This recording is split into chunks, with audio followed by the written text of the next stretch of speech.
C'est une information exclusive Blast. Pour la première fois depuis l'invasion russe de l'Ukraine, le 24 février dernier, nous sommes en mesure de révéler la présence d'un Français parti se battre en Ukraine dans les rangs de la tristement célèbre firme de mercenaires russes, Wagner. Pour Amnesty International, c'est l'arme secrète de Vladimir Poutine. En Ukraine, les mercenaires du groupe Wagner seraient entrés en action côté russe. De Mariupol à Zaporijjie, en passant par Avdiivka et Yasinouvata, le journaliste indépendant Nicolas Quesnel a été en mesure d'identifier et de traquer Sergueï Munier, vétéran du conflit du Donbass et ancien réserviste de l'armée française. Grâce à son travail, à Blast, nous sommes en mesure de documenter assidûment sa présence sur place, son quotidien et sa participation au combat. Sergueï Munier n'est pas vraiment ce que l'on peut appeler un homme discret.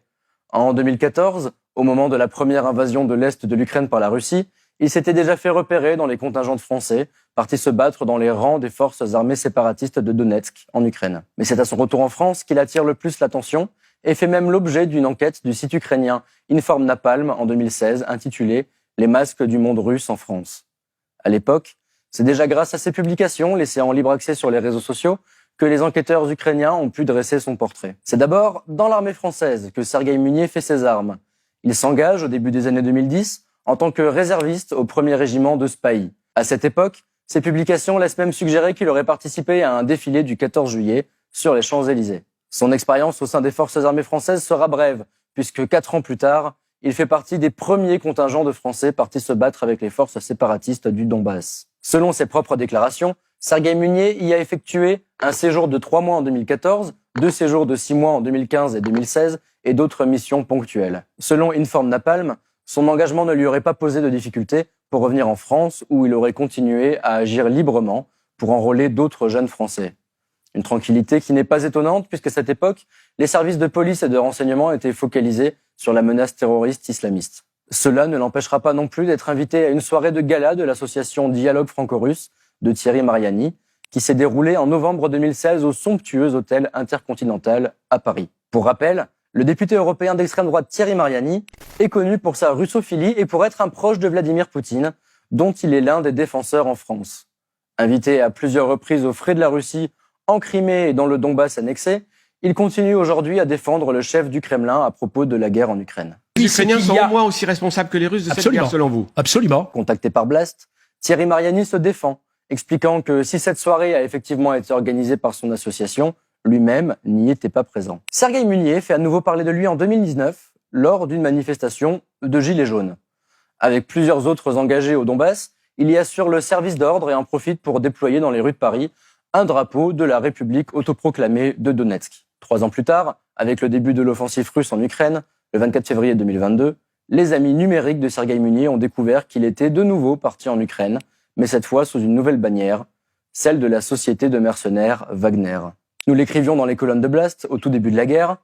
Une note des services secrets ukrainiens avait appris au gouvernement de Kiev que plus de 400 mercenaires russes de la force militaire privée Wagner étaient présents en Ukraine. Fondé au début de l'année 2014, le groupe est financé par l'oligarque russe proche de Poutine, Evgeny Prigojine, et est dirigé à l'origine par Dmitri Utkin, ouvertement néo-nazi, ancien lieutenant-colonel du GRU, le service de renseignement de l'armée russe.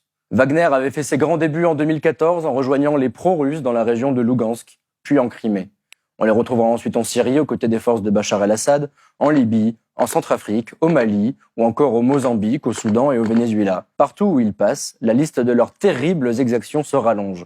Décapitations, actes de vandalisme dans des lieux religieux, pillages, viols, tortures ou encore assassinats de journalistes. L'Union européenne a condamné leurs actions, les accusant d'alimenter la violence, de piller les ressources naturelles et d'intimider les civils en violation du droit international. Sergueï Munier ne fait pas de son appartenance à Wagner un secret. Au contraire, il va à l'encontre de toutes les consignes de sécurité et de discrétion imposées aux membres de la firme et publie à tour de bras sur les réseaux sociaux. Une sale habitude qui fait quand même, selon les informations récoltées par Blast, le miel des services de renseignement français, mais aussi de l'OCLCH, le service de gendarmerie qui est chargé d'enquêter sur les crimes de guerre commis en Ukraine. Discret comme un éléphant dans un couloir, le combattant français ne doit vraisemblablement pas avoir échappé à la vigilance des limiers français. S'il ne dit jamais explicitement qu'il est membre de Wagner, il utilise tout le langage et le lexique propre aux membres de l'entreprise. Il commente sa présence en Ukraine avec des selfies qui exposent un patch militaire citant les paroles d'une chanson associée à Wagner.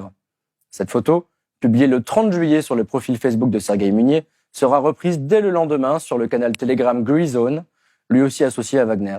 Une autre de ces photos sera aussi reprise dans le même canal.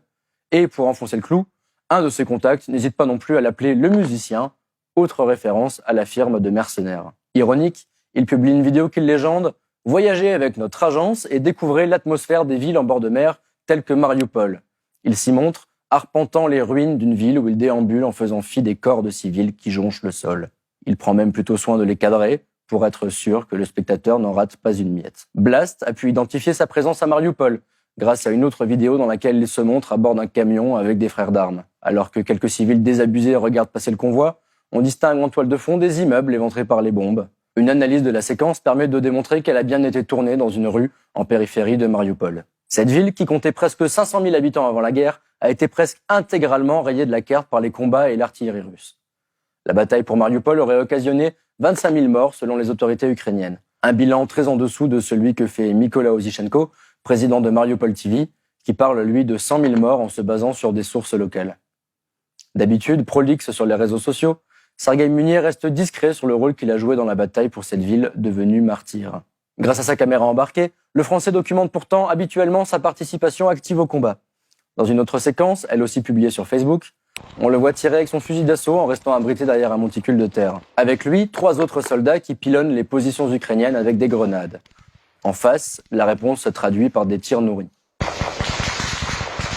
Ce nouveau Call of Duty Avdiivka Warfare n'est pas mal. Les graphismes sont réalistes, ajoute-t-il, pensant faire un trait d'humour.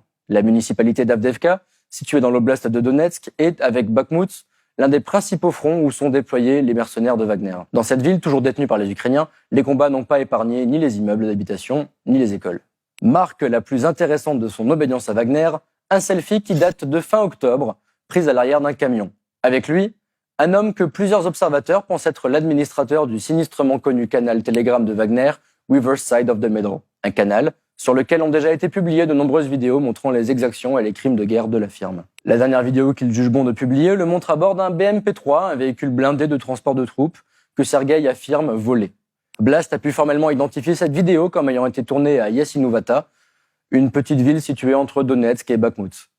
La ville où les combats font rage entre les forces armées ukrainiennes et les mercenaires de Wagner. Contacté afin de lui proposer une interview, Sergueï Munier a éconduit Blast en demandant, je cite, « Qu'est-ce que je gagne dans cette histoire ?»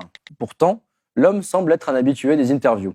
Une des dernières qu'il a données était pour le site Observateur Continental, dans laquelle il affirme que la loi en France est assez compliquée pour définir le mercenaire. Observateur Continental est loin d'être un site web d'actualité comme les autres, puisqu'il fait en réalité partie d'une opération d'influence pilotée depuis la Russie. Le Trésor américain attribue d'ailleurs sa paternité au renseignement militaire russe, la GRU. Si ces publications permettent de se faire une bonne idée de ses activités en Ukraine, les réseaux sociaux de Sergueï Munier permettent aussi de mettre en avant plusieurs de ses relations. Sur une photo publiée sur Instagram, on le voit accompagné, en Russie, de 2 autres Français, tous 2 anciens engagés dans le Donbass. Le premier, Paul-Henri Guiter, a aussi fait un saut dans l'armée française avant de rejoindre le Donbass. Il a ensuite fondé une entreprise de sécurité privée à Moscou. Le deuxième s'appelle Gabriel Dorochine, descendant direct du tsar Nicolas Ier. Relativement discret en ligne, aujourd'hui, le Lyonnais est aussi de retour dans le Donbass afin de dénazifier l'Ukraine. Par capillarité, il n'est pas difficile de retrouver d'autres Français. Certains présents eux aussi en Ukraine comme François Moldemé. Cet ancien entrepreneur, anciennement basé au Royaume-Uni, est présent dans le Donbass depuis des années. Le trentenaire un brin excentrique aime lui aussi se mettre en avant sur ses réseaux sociaux et affirme, photo à l'appui, avoir participé, comme Sergueï Munier, à la bataille de Mariupol. Apparaissent aussi rapidement ses camarades du service d'ordre de la manifestation de Gilets jaunes que nous évoquions précédemment. Tous les 2 sont des anciens du Donbass. Mikhail Takahashi, à l'époque décrit par Libération comme le prolétaire du groupe des Français partis en Ukraine se battre aux côtés des Russes, ne semble pas être de retour en Ukraine. Il ne se prive pourtant pas de donner son avis sur la guerre menée par Moscou et souhaite, par exemple, un nouveau holodomor contre la population car selon lui, les Ukrainiens sont des singes. Le second est Victor Lenta. Lui se fait beaucoup plus discret et semble appliquer à la lettre la consigne du fonctionnaire qu'il a interrogé à son retour en France. Pour être sûr d'être tranquille, Victor Lenta devait se tenir à carreau, selon ses propres paroles, citées dans le livre Les Moujiks de Romain Mielcarek, que nous avions invité à Blast et dont vous pouvez voir l'entretien sur notre chaîne YouTube. D'ailleurs, pour en savoir plus sur cette enquête, retrouvez l'article de Nicolas Quesnel sur le site de Blast. Vous pourrez aussi y lire ou relire nos travaux sur les combattants du front ukrainien, sur la guerre ou encore sur les liens entre l'extrême droite française et la Russie. Enquêter est un travail intense et de longue haleine qui nécessite de nombreuses ressources. Pour que nous puissions continuer à travailler en toute indépendance, nous avons besoin de vos dons. Pour nous soutenir, rendez-vous sur blast-info.fr. Merci et à bientôt.